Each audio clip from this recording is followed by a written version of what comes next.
Vítajte v nádhernom chorvátskom meste Zadar, ktoré sa nachádza na brehoch krásneho Jadranského mora. Medzi jeho najvýznamnejšie pamiatky patrí katedrála svätej Anastázie, ktorá sa píši nádhernou gotickou architektúrou a priamo dominuje panoráme mesta.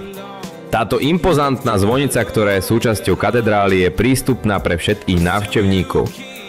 Môžete sa vydávať po točitých kamenistých schodoch až na jej vrchol, kde vás čaká odmena v podobe jedinečných výhľadov.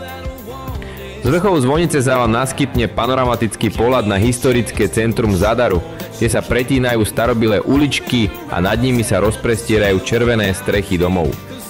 Na horizonte sa nádherne týči modré Jadranské more, ktorého pokojné hladiny ešte viac zvyšujú romantiku tohoto výhľadu.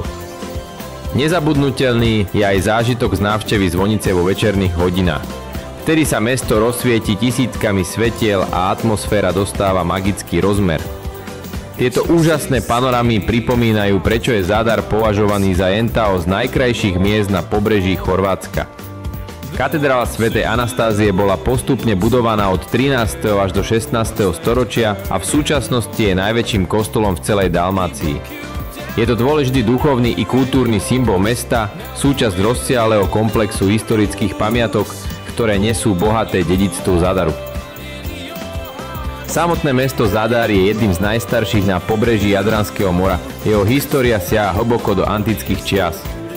Počas rímskej éry sa nazývalo Iadera a bolo významným obchodným a vojenským bodom.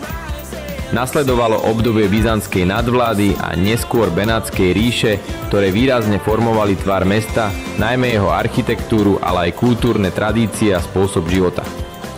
V historickom centre mesta môžete obdivovať množstvo archeologických pokladov od rímskych ruín cez renesančné paláce až po krásne zdobené stredoveké kostoly. Medzi najzaujímavejšie atrakcie patrí aj svetovo známy morský orgán. Ide o jedinečnú hudobnú inštaláciu, ktorá využíva silu morských vln a ich príboja na vytváranie melódií a zvukov, ktoré pôsobia veľmi upokojujúco a poeticky zároveň. Tento orgán je dokonalým príkladom harmonie prírody a ľudského umenia, symbolom kreativity a spojenia človeka s morom.